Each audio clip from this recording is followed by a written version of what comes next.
Bismillahirrahmanirrahim. Alhamdulillahi rabbil alamin wassalatu wassalamu ala rasuli rabbil alamin nabiyyina wa habibina wa qudwatina Muhammad ibn Abdullah wa ala alihi wa sahbihi wa man sar ala nahjihi wa ihtada bihadihi wa istanna bisunnati ila yaumiddin, amma ba'd. Yang dihormati Saudara Bembas selaku moderator pada malam ini. Hari ini Jumaat 15 Disember 2023 bersamaan dengan 2 Jumadal Akhirah 1445. Kalau tengok ke tarikh itu mana dekat dah, kita nak menghampiri Ramadan pula dah. Dan semua pengurusan Global Ihsan, muslimin dan muslimat, para pencinta ilmu sekalian, Assalamualaikum warahmatullahi wabarakatuh. Alhamdulillah, syukur kita kepada Allah Azza wa Jalla kerana perbincangan kita pada kali ini dalam tafsir surah Ali Imran.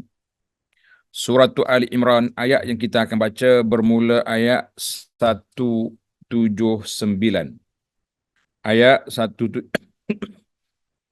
179 sehingga ayat 184 insya-Allah. Tajuknya, Allah kata ujian yang membezakan di antara mukmin dengan munafik. Allahu Akbar. Allahumma thabbitna 'alal haqq. Ya Allah, sabatkan kami di atas kebenaran, wa 'alal kitabi was sunnah. Dan buruknya akibat orang yang bakhil.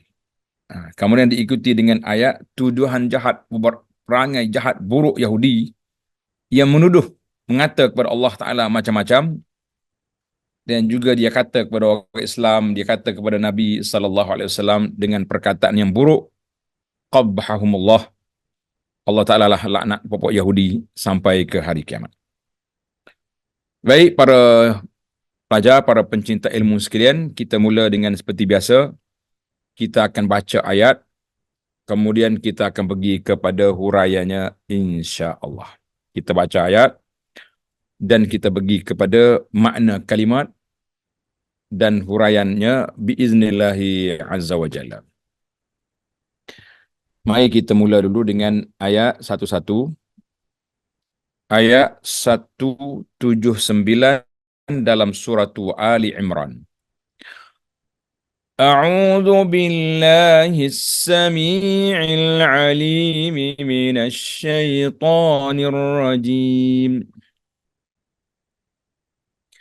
ما كان الله ليذر المؤمنين على ما أنتم عليه حتى يميز الخبيث من الطيب وما كان الله ليطلعكم على الغيب ولكن الله يجتبي من رسله من يشاء فآمنوا بالله ورسله وإن تؤمنوا وتتقوا فلكم أجر عظيم.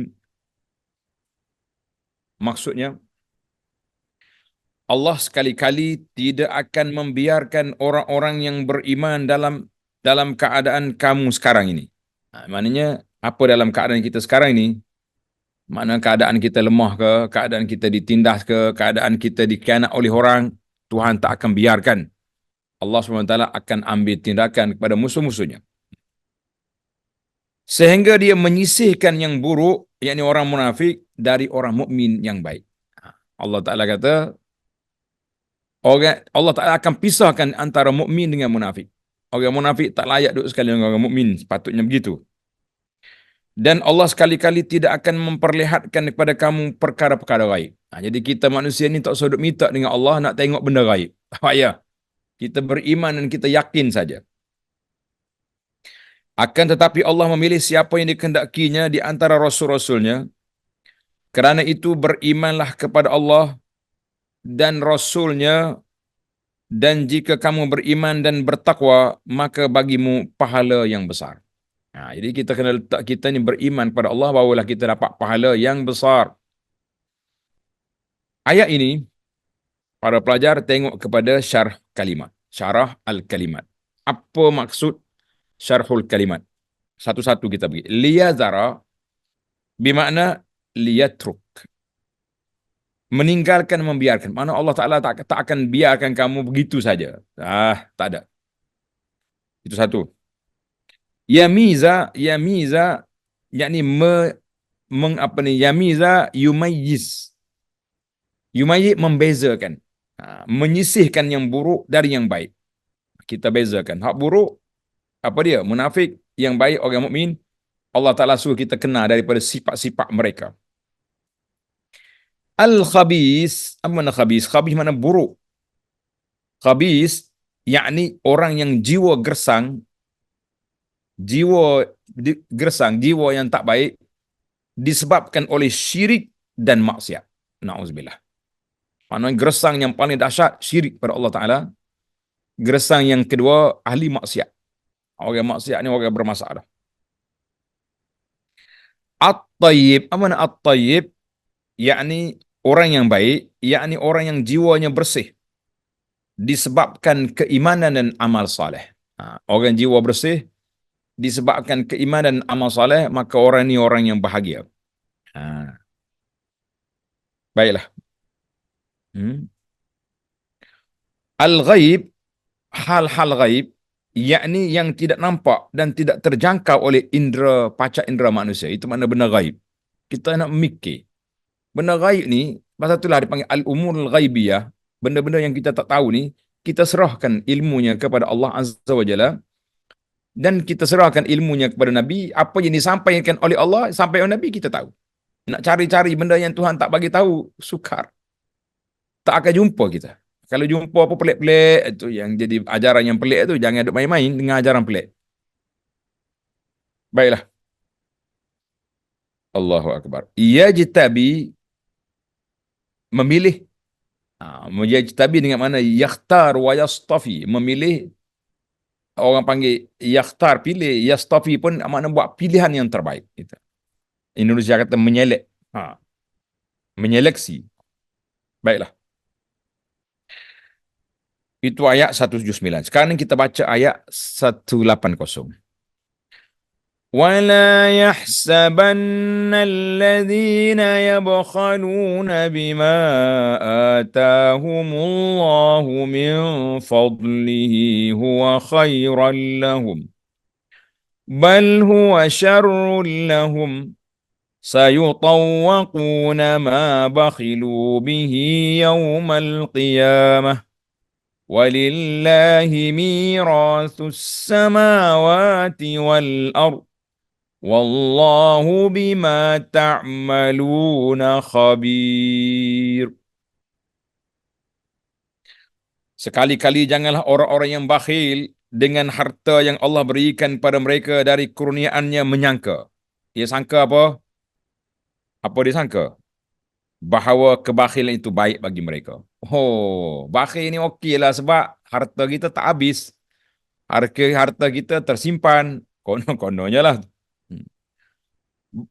Sebenarnya kebakhilan itu adalah buruk bagi mereka. Sebenarnya bakhil itu buruk bagi mereka. Harta yang mereka bakhilkan itu akan dikalungkan kelak di lehernya pada hari kiamat. Dia bakhil, dia tak bayar zakat, maka kita tengok adalah hadis furanya nanti. Dan kepunyaan Allah lah segala warisan yang ada di langit dan di bumi, dan Allah mengetahui apa yang kamu kerjakan. Jangan mainlah. Tengok makna mufradatul kalimah. Apa dia makna?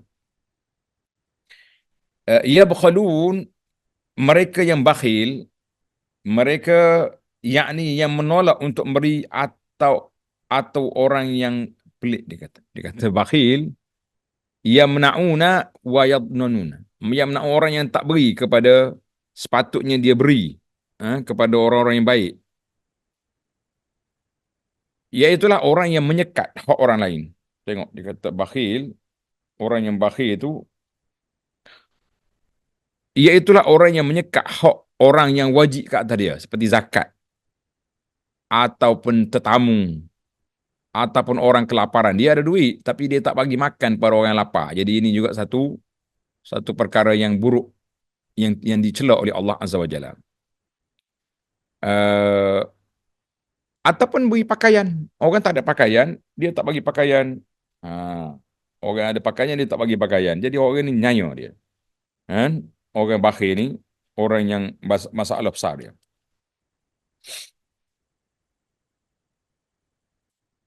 Kemudian, sedangkan orang tu tak ada tempat dah nak pergi. Nak minta dengan orang lain tak jumpa. Minta dengan Pak Cik ni, Pak Haji ni, Haji Bakhir dia ni. Tak jadi. Jadi orang ni, orang yang akan dipersoalkan di hadapan Allah Azza wa Jalla pada hari kiamat. Sayutawwaquna, aman yutawwaqun, mereka akan dikalungi dengan harta yang mereka bakhil itu laksana kalung yang melingkar di leher seseorang. Maknanya, kau tanya barang mah dia besar-besar, buat api neraka, ikat tekak dia. Buat apa? Baiklah, mari kita pergi pada makna ayat. Mazal siyaq fi ahdas waq'ati Uhud. Allahu Akbar. Kedua-dua ayat ini masih lagi berkenaan dengan perang Uhud serta berbagai keadaan dan kejadian yang mengiringinya. Maknanya Ghazwat Uhud wama ba'da Uhud. Jadi apa yang berlaku pada sahabat-sahabat pada peperangan Uhud dan selepas daripada Uhud.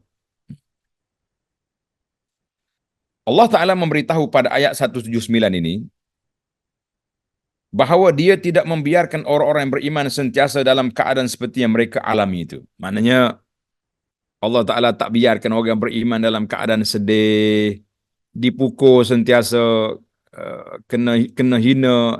Tak. Kita akan menang lah di depan pada ni. Kalah itu sebagai ujian. Kalah itu sebagai pengajaran. Jangan berani lagi langgar perintah Nabi SAW kalau tidak berat kamu. Di mana mereka bercampur antara orang mukmin dan mereka bercampur antara orang mukmin yang benar-benar keimanannya dengan orang munafik yang bohong dalam keimanannya. Lo ni campur, mukmin ada, munafik ada. Tetapi haruslah ada ujian dengan tugas-tugas yang berat. Apa dia tugas berat? Jihad. Tugas berat jihad ni seperti jihad berhijrah, solat, dan zakat. Itu dia panggil tugas berat. Sebagaimana adanya bentuk-bentuk ibadat yang lain, jadi ada tugas berat dan tugas yang tidak begitu berat. Tugas begitu berat macam zikir. Ibadat-ibadat yang lain tak berapa berat sangat. Hal itu sengaja dilakukan untuk memilih. Allah Ta'ala nak pilih. Yakhtar wa yastafi. Antara orang mukmin dengan orang munafik. Ni sifat orang mukmin. Hal itu Allah Ta'ala nak pilih antara orang mukmin yang benar-benar beriman dan bersih jiwanya dengan orang yang berdusta dalam keimanannya, iaitulah orang munafik yang kotor jiwanya, wal'iyazubillah. Jadi Allah Ta'ala pun beritahu dalam ayat ini, maka Allahu liyadharal mu'minin, Allah Ta'ala tak biarkan orang mukmin hidup begini ya keadaannya, sampai mereka orang panggil terumbang-ambing, kena seksa sekali. Tapi ujian ini datang kenapa? Kenapa datangkan ujian? Bapa ujian ni mari? Kenapa? Iaitulah semata-mata Allah Ta'ala nak pilih orang betul-betul beriman, tak akan lari dari perjuangan. Orang yang goyah, mudah koyak, itulah sifat munafik. Wal'iyazubillah. Kita minta berlindung Allah Ta'ala daripada sifat-sifat yang berbahaya ini.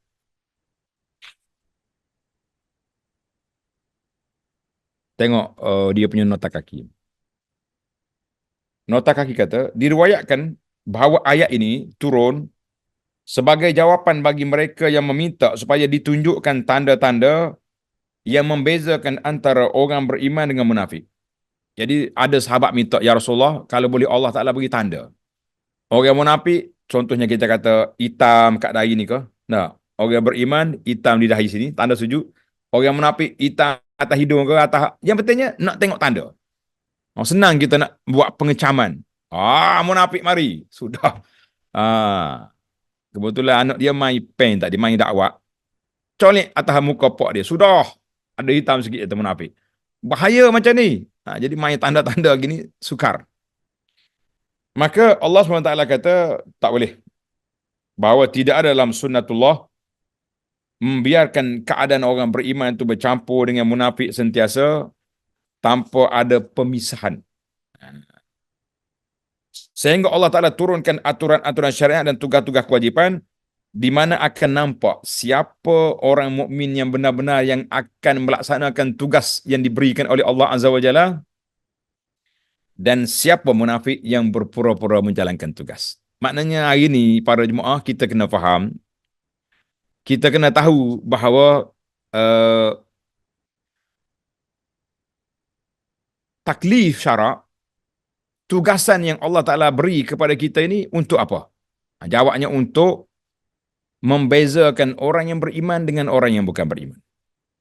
Mukmin dengan munafik. Orang kafir tulen tak apa, itu jelas. Yang tu tak payah cari tajuk sebab memang dia sudah declare dia kafir. Jadi orang kata hak tu kita tak usah duk cakap banyak sebab yang tu memang jelas. Dia punya kekufuran dia tu tak usah duk kecek.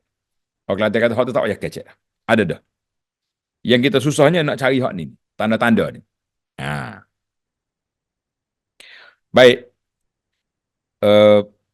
Sebab dalam ketentuan Allah Azza wa Jalla, tidaklah mungkin dia memperlihatkan yang gaib pada manusia untuk menunjukkan siapa yang beriman dan siapa munafik, siapa orang baik dan siapa orang yang tak baik.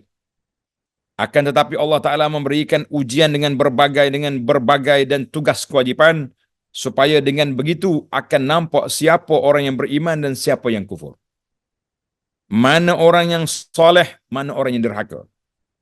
Hanya saja terkadang Allah Ta'ala memberikan keistimewaan pada Rasul yang dia kehendaki untuk memperlihatkan kepadanya hal-hal gaib dan juga perkara-perkara rahsia.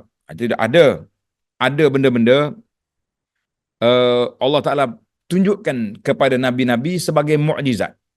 Allah Ta'ala tunjuk pada Nabi sebagai mukjizat. Apa dia mukjizat?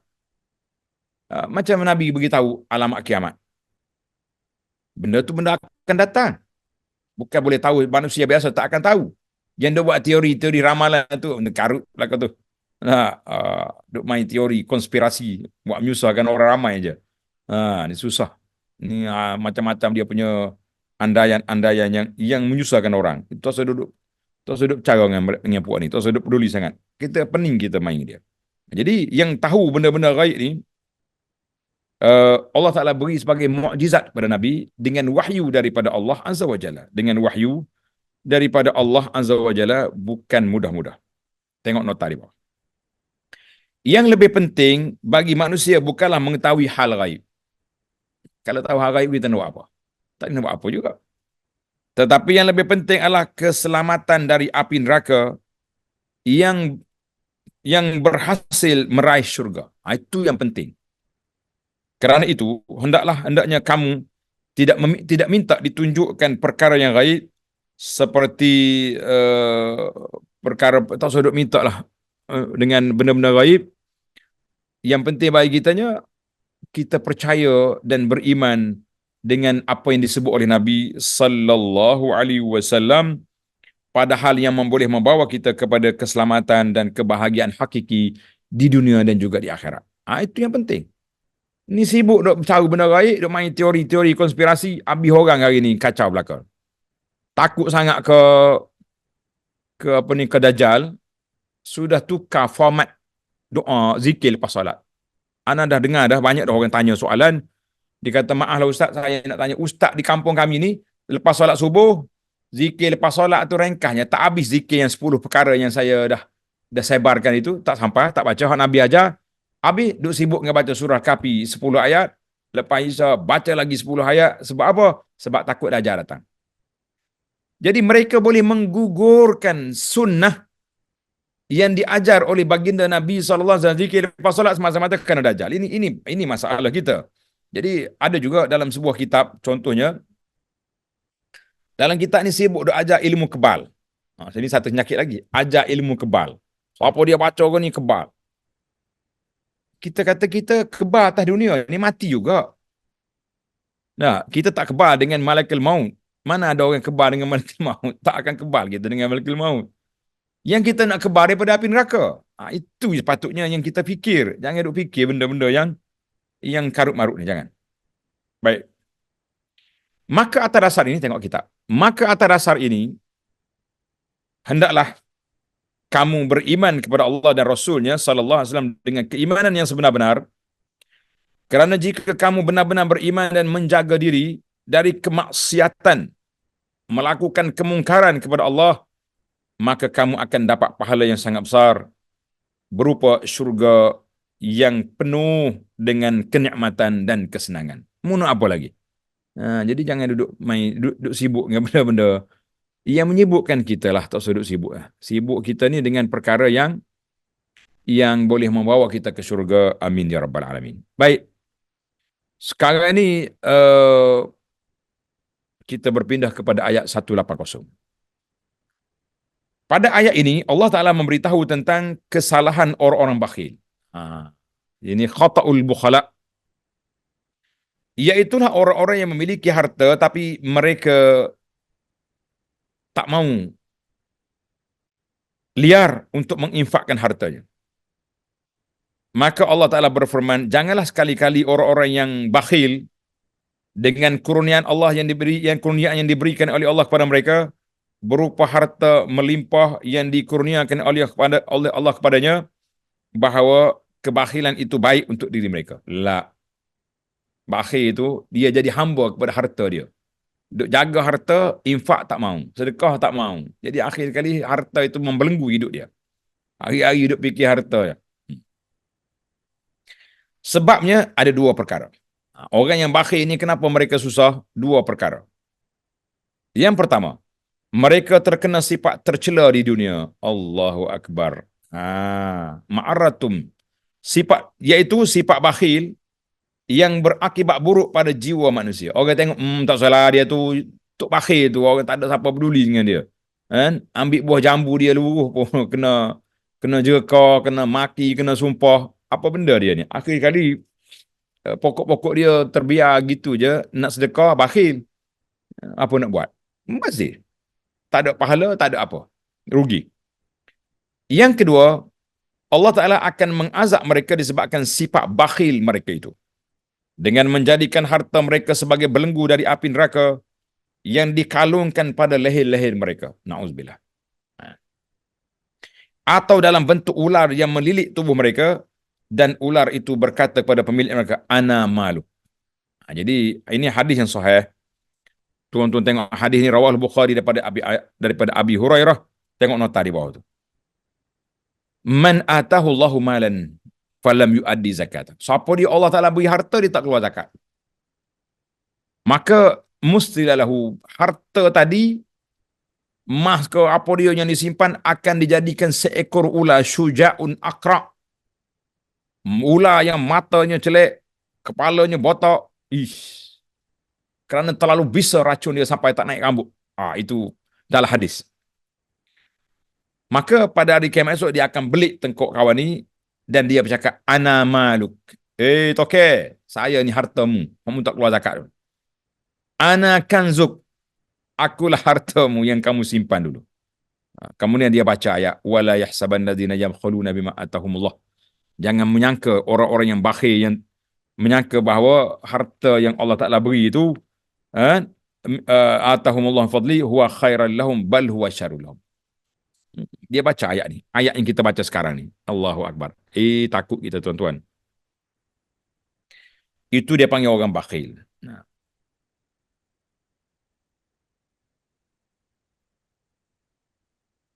Kerana itu, bagi orang yang mengira dengan perkiraan yang salah, jadi orang yang kira yang salah, dia ingat harta dia boleh buat segala-galanya, hendaklah dia meninggalkan perbuatan buruk itu, iaitulah perbuatan bakhil. Dan hendaklah dia tahu bahawa yang lebih baik baginya adalah menginfakkan hartanya, bukan bersikap bakhil ataupun kedekut. Kerana apa yang ia kedekutkan itu adalah harta milik Allah, dan Allah lah yang akan mewarisinya. Orang yang bakhil hanya akan menemui kehinaan di dunia dan azab di akhirat. Allahul musta'an. Maka Allah Ta'ala berfirman dalam ayat ini, walillahi mirasus samawati wal ard wallahu bima ta'maluna khabir. Dan kepunyaan Allah Ta'ala segala warisan yang ada di langit dan di bumi, dan Allah mengetahui apa yang kamu kerjakan itu. Allah tahu apa yang kamu kerjakan. Jadi tak usah duduk bakhil lah. Kalau tidak rugi kita. Kan? Rugi tak rugi, sangat besar kerugian. Harta yang kita cari, dia menjadi beban, dia yang menjadi juru azab kepada tuannya yang bakhil. Wal'iyazubillah, kita minta berlindung Allah Ta'ala daripada sifat bakhil. Baiklah, sekarang kita pindah kepada mencari hidayatul ayat, petunjuk ayat. Ada 5 perkara dalam siri ini. Yang pertama, min hikamit taklif. Di antara hikmat Allah Ta'ala letakkan taklif, tanggungjawab syarak. Solat, puasa, jihad, ini semua taklif dia panggil. Tanggungjawab syarak ni kenapa Allah Ta'ala letak kepada kita? Tugas dan kewajipan dalam agama adalah untuk menampakkan siapa betul-betul beriman yang jujur dan siapa yang berdusta dalam dakwaan dia sebagai orang beriman. Ini kita tahu. Sebab itulah para ulama mengatakan bahawa ibadat-ibadat inilah yang membezakan di antara orang beriman dengan orang yang bukan beriman. Satu. Yang kedua, ibadat sunat pula, tulis ni. Ibadat sunat pula yang membezakan di antara sama-sama orang beriman. Orang beriman yang melaksanakan sunnah, jaga solat sunat, jaga zikir, jaga baca Quran, jaga tadabbur Quran, tak sama dengan orang pemalas. Solat fardu je, solat sunat dia tak buat, walaupun tak berdosa, tapi darjat dia rendah. Karena itu dikatakan bahawa yang membezakan di antara kita ahli ibadat, iaitulah a'mal al-masnun ataupun nawafilul a'mal, amal-amal sunat. Jadi tuan-tuan dan puan-puan, jangan bakhil dengan amal sunat. Kita kena jaga, sebab itulah yang akan apa? Yang akan menampakkan, memberi kepada kita kelebihan yang besar di akhirat nanti. Baik. Yang kedua, Allah Subhanahu Wa Taala meletakkan ilmu ghaib ini khas untuk Allah semata-mata. Istitharur Rabb bi ilmi ghaib. Allah Taala tak beri kepada makhluk-makhluk dia kecuali berperkara-perkara yang Allah Taala berikan maklumat itu kepada rasul-rasulnya. Kepada para rasul, para nabi, para malaikat yang dimaklumkan li hikmatin, kan hikmah yang Allah Ta'ala tahu. Jadi kalau ada lagi orang mengaku hari ni, oh dia ni wali besar, dia tahu tu tahu ni, kita kata bohong. Nabi pun tak tahu benda gaib kecuali apa yang diberikan oleh Allah. Tiba-tiba Tok Wali ni semayang pun tidak boleh tahu benda gaib, kita kata itu khurafat ataupun khuza'balat. Itu permainan ilmu-ilmu hitam atau ilmu sihir yang dimainkan oleh sebahagian daripada dukun-dukun yang konon-kononnya mengaku dia wali Allah. Na'udzubillah. Yang ketiga, syurga dapat diraih dengan iman dan taqwa, dan kita masuk syurga dengan rahmat Allah Azza wa Jalla. Setelah orang itu beriman, orang itu bertakwa, dia layak untuk menerima rahmat Allah dan layak masuk ke syurga. Allahumma ja'alna min ahliha. Ya Allah, jadikan kami dari kalangan ahli syurga. Yang keempat, al-bukhul bil mal, sikap bakhil dengan harta itu adalah akibat buruk pada diri pemiliknya, dan tidak lebih baik bagi diri seperti anggapan orang-orang bakhil. Orang bakhil dia anggap dia tu baik. Sebab apa dia baik? Sebab dia harta dia banyak. No, tidak sama sekali. Jadi yang kelima, man utiya malan. Siapa dia Allah Ta'ala beri kurniakan harta, tapi dia tak beri hak Allah Ta'ala, tak bayar zakat, maka dia akan diazab dengan hartanya itu pada hari kiamat. Sebagaimana dalil yang telah ditunjukkan oleh Allah Ta'ala dalam surah yang kita, surah walladzina yaknizuna az-zahaba wal fiddah. Surah Ali Imran ayat 180. Ayat itu telah menjelaskan kepada kita bahawa orang yang menyimpan emas dengan perak, harta benda lah maksudnya, la yunfiquna fi sabilillah, mereka tidak nafkah pada jalan Allah. Mana dia tidak nafkah, dia tidak infak, dia tidak bayar zakat. Fabashirhum bi'azabin alim, sampai ke akhir ayat. Itu dalil kepada bahayanya orang yang ada harta tapi tidak infak. Baik, para pelajar sekalian, tamatlah perbincangan ayat yang kita aja ini. Kita berpindah kepada ayat yang seterusnya, ayat 181 sehingga 184. Ini kata-kata buruk Yahudi terhadap Allah Azza wa Jalla dan juga kepada Nabi dan orang mukmin. Itu perangai buruk Yahudi. Kita akan ambil satu-satu ayat macam tadi juga. لقد سمع الله قول الذين قالوا إن الله فقير ونحن أغنياء سنكتب ما قالوا وقتلهم الأنبياء بغير حق ونقول ذوقوا عذاب الحريق. Sesungguhnya Allah telah mendengar perkataan orang-orang yang mengatakan, Yahudi kata, dia kata apa? Sesungguhnya Allah Ta'ala miskin, fakir. Kami ni orang kaya. Wih. Kami akan mencatat perkataan mereka itu dan perbuatan mereka membunuh nabi-nabi tanpa alasan yang benar, dan kami akan mengatakan kepada mereka, rasakanlah olehmu azab yang membakar. Azab al-hariq. Apa dia syarhul kalimat? Azab al-hariq. Tengok, azab al-hariq makna azab yang membakar adalah azab api neraka yang akan membakar tubuh mereka. Na'udzubillah. Baca doa sentiasalah. Bila sebut bab neraka ni kita kena baca doa, Allahumma ajarna minan nar. Allahumma ajarna minan nar. Allahumma inna na'udzubika minan nar. Sentiasa doa. Jangan bakhil mulut kita untuk berdoa, minta perlindungan dengan Allah Taala daripada sifat yang buruk, tempat yang buruk itu.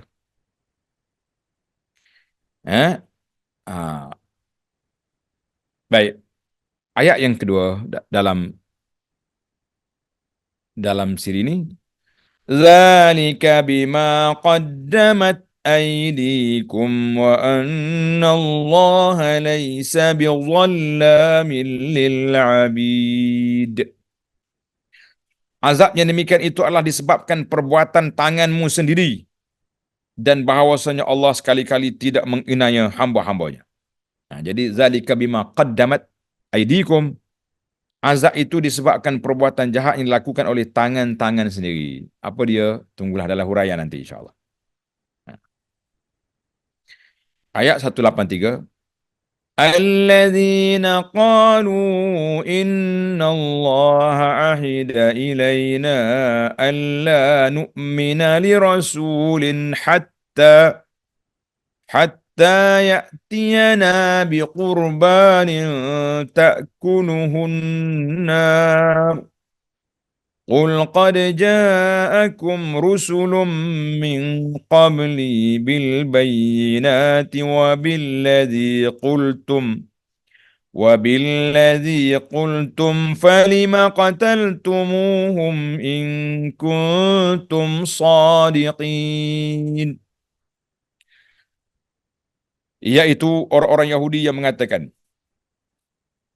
sesungguhnya Allah Ta'ala telah memerintahkan kepada kami supaya kami jangan beriman pada seorang Rasul sebelum dia mendatangkan kepada kami korban yang dimakan api.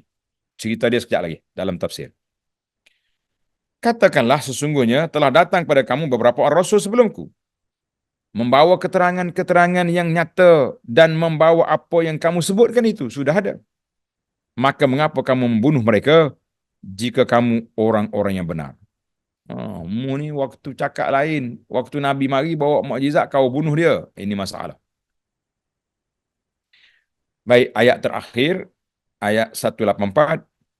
Fa in kadzabuka faqad kuzziba rusulun min qablika ja'u bil bayyinati waz-zubur. جاءوا بالبينات والزبر والكتاب المنير. Jika mereka mendustakan kamu, maka sungguhnya rasul-rasul sebelum kamu pun telah didustakan pula. Mereka membawa mukjizat nyata, Zabur dan kitab yang memberi penjelasan yang sempurna. tengok dia punya kata-kata kalimah. Payuh ambil sikit-sikit dah. Ahida ilaina, Allah memerintahkan pada kami dan berwasiat untuk kami dalam kitab Taurat yang ada di tangan kami. Kononnya, ini penyini jahatnya puak-puak Yahudi. Nanti kita tengok dalam dalam tafsir nanti apa cerita.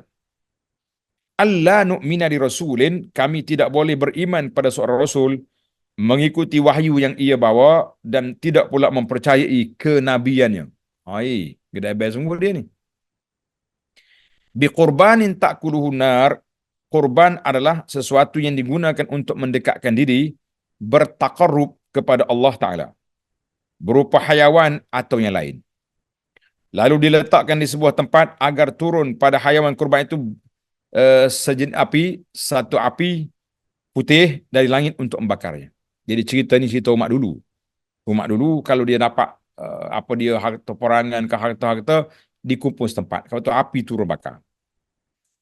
Al-bayyinat dengan makna keterangan, yakni ayat-ayat dan mukjizat.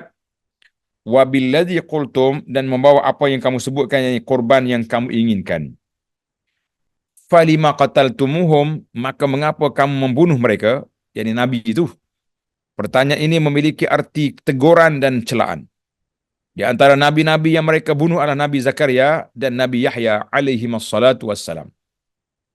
Az-Zubur, kata Zubur bentuk jamak dari kata Az-Zabur, jamak dia Zubur. Yang maknanya adalah Al-Kitab. Seperti suhuf, lembaran-lembaran kitab Nabi Ibrahim alaihissalam. Al-Kitabil Munir, kitab yang menerangkan yang jelas seperti kitab Taurat, Zabur, Injil, lebih-lebih lagi kitab Al-Quran Al-Karim. Baik, para jemaah sekalian, kita pergi kepada huraian ayat. Setelah turunnya firman Allah, Man zalladhi yuqridullaha qardan hasana fayudha'ifhu lah. Siapakah yang mahu memberi pinjaman, beri hutang kepada Allah Ta'ala?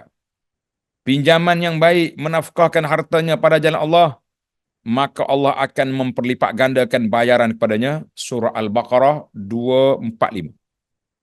Bila turun ayat Quran ini, Sayyidina Abu Bakar As-Siddiq radhiyallahu berada di rumah Midras.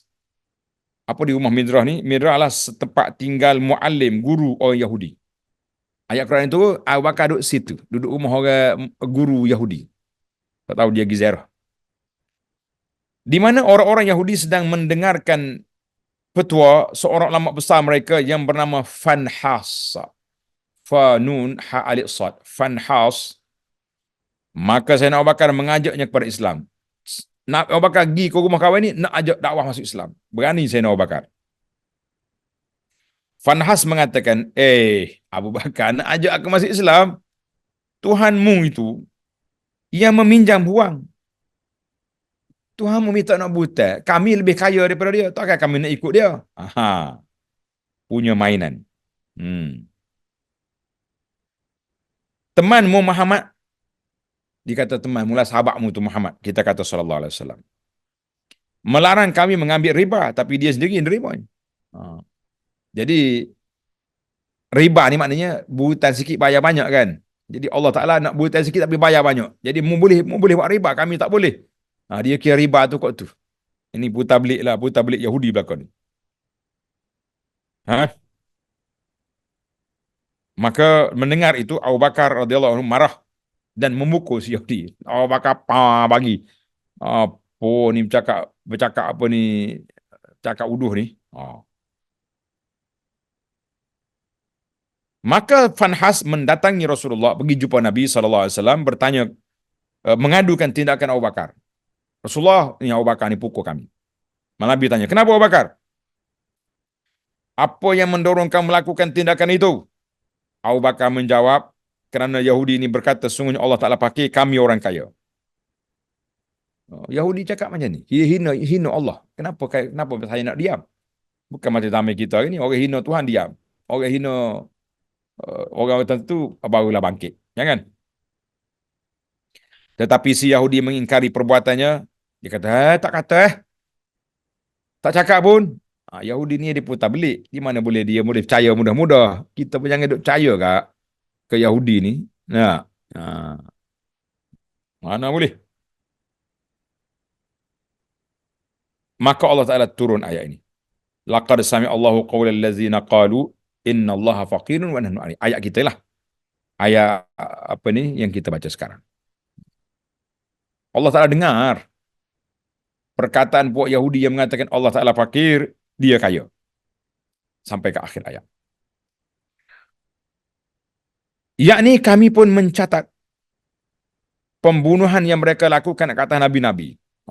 Sanaktubu ma qalu. Allah kata kami catat mereka juga telah membunuh nabi-nabi. Tengok cerita nota di bawah 286. Sebab dalam nota ni banyak maklumat kita kena ambil. Sebenarnya orang-orang Yahudi yang hidup pada waktu turunnya ayat ini bukanlah orang Yahudi yang membunuh nabi tu. Tak ada dah Nabi Zakaria dulu.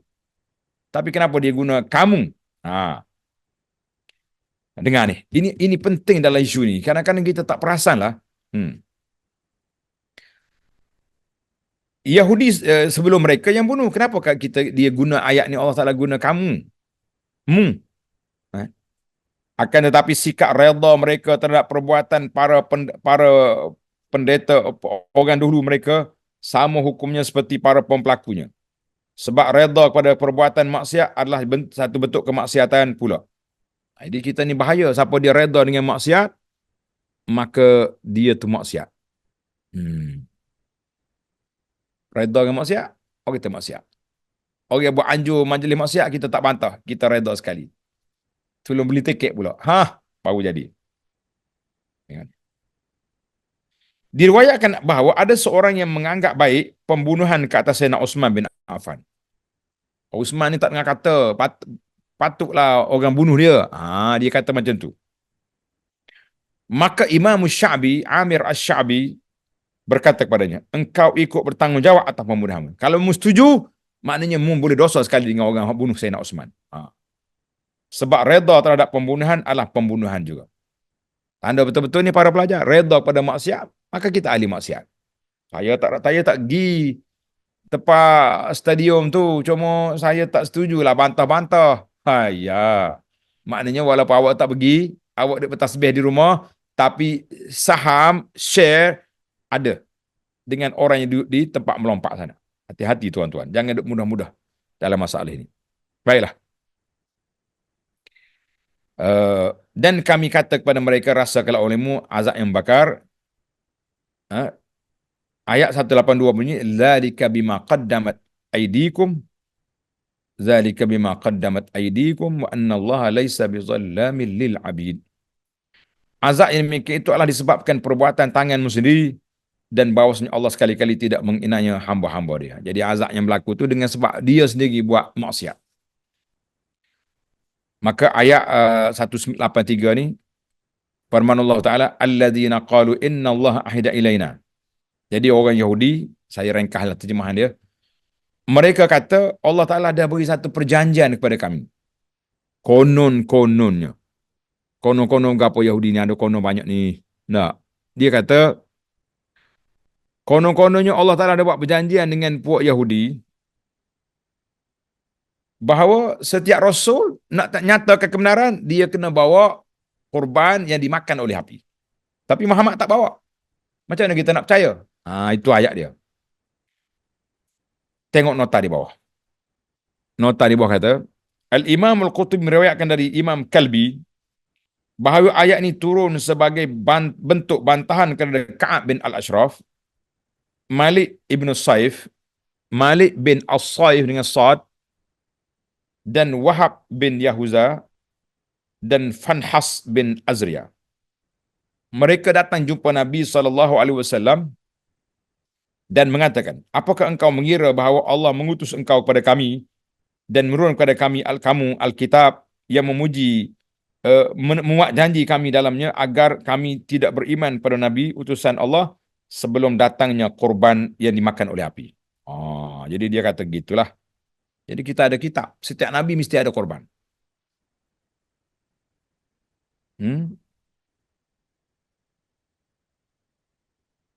Jika engkau boleh memperlihatkan kepada kami, buat mari kambing ke sekol tak tengah padang, api turun, nescaya kami akan beriman padamu. Maka turun ayat Quran ini. Yahudi ini jahat, tak habis-habis, jak muda, jak dulu dari sampai sekarang, tak habis lagi dia. Baiklah, tengok huraian lagi. Ayat ini berupa pengakuan orang-orang Yahudi yang penuh dengan kebohongan dan kebatilan. Ayat ini tadammanat da'wa Yahudiyah kadhibah batilah la sihhata lahal battah. Tak benar sama sekali. Serta bantahan atas pengakuan mereka itu. Mereka mengatakan sebenarnya Allah Ta'ala telah memerintahkan dan berwasiat pada kami agar kami tidak beriman dan mengikut ajaran seorang Rasul pun sehingga dia mampu mendatangkan kepada kami satu korban yang boleh dimakan oleh api. Maksud mereka, Rasul tersebut menyerahkan sedekah berupa hayawan kurban atau lainnya, lalu diletakkan di hadapan mereka, lalu turun kepadanya api dari langit dan membakarnya. Dan itu merupakan tanda kenabiannya. Dan engkau, wahai Muhammad, kita kata, sallallahu alaihi wasallam, tidak boleh mendatangkan hal tersebut kepada kami, kerana itu kami tidak mau beriman dan mengikuti agama kamu. Ini alasan bodoh yang dibuat oleh pihak Yahudi, semata-mata nak apa? Nak lari daripada beriman. Sedangkan bantahan terhadap pemikiran mereka itu adalah firman Allah Ta'ala yang ditujukan pada Rasulnya sallallahu alaihi wasallam dengan katanya, Allah kata apa? Qad ja'akum rusulun min qabli bil bayyinat. Telah datang kepada kamu rasul-rasul sebelumku dengan bawa bukti-bukti berupa mukjizat dan mereka mendatangkan apa yang kamu inginkan itu. Mari dah, kambing-kambing yang dimakan oleh api, iaitu satu korban yang boleh dimakan oleh api dari langit. Tapi kenapa kamu membunuh mereka? Jika memang kamu benar-benar jujur dalam pemikiran kamu itu. Jadi Allah Ta'ala tu ayat Quran ini suruh Nabi bantah pokok Yahudi yang duk keluk-kelik, duk main dengan isu tadi. Dalam sejarah, kaum Yahudi telah membunuh Nabi Zakaria dan Nabi Yahya, dan mereka berusaha membunuh Nabi Isa AS, tapi tak sempat. Allah Ta'ala selamatkan dia. Adapun ayat 184 yang terakhir, memuat ungkapan penghibur, menenangkan hati Nabi sallallahu alaihi wasallam. Allah Ta'ala nak tenangkan hati Nabi. Allah kata apa? Fa'in kazzabuka. Kalau mereka tak mau beriman juga pada kamu, mereka mendustakan kamu. Tengok ayat 184 tu. Mendustakan kamu, tak mau beriman pada kamu, faqad kuzziba rusulun min qablik. Rasul-rasul dulu padamu pun memang kena macam ni. Dah ja'u bil bayyinat. Mereka bawa keterangan-keterangan, semua tak jadi apa berlaku. Jadi Allah Ta'ala nak tenangkan hati Nabi, maknanya bukan Nabi seorang yang kena, orang lain belum pada ni dah kena dah. Jadi banyaklah masalah yang telah berlaku kepada mereka. Baiklah, itu ayat yang Allah Ta'ala sampaikan. Sesalah kita huraiannya. Sekarang kita pergi mencari hidayatul ayat, beberapa faedah. Yang pertama, kufrul Yahud. Ayat ini membuktikan kekafiran orang Yahudi dan buruknya adab etika mereka kepada Allah Ta'ala. Boleh dia mai, Tuhan miskin dia kaya. Dan para nabi mereka, serta kepada seluruh umat manusia. Dua, penjelasan tentang kejahatan orang-orang Yahudi terhadap para nabi, dan itu merupakan kejahatan yang paling besar. Paling berat sekali. Tiga, penjelasan tentang kebohongan orang-orang Yahudi yang mengatakan bahawa Allah telah mengambil sumpah mereka agar mereka tidak beriman seorang rasul pun, sehingga rasul itu datang dengan bawa korban yang dimakan oleh api. Jadi panjanglah cerita pula karut Yahudi ni kan.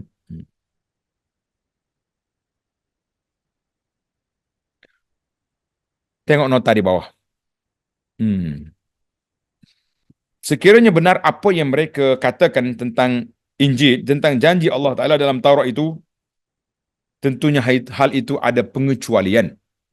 Maknanya kalau Nabi lain kena bawa kambing korban, tapi dikecualikan kepada siapa? Iaitulah Nabi Isa dan Nabi Muhammad sallallahu alaihi wasallam, atau janji itu telah dinasahkan oleh kitab Injil.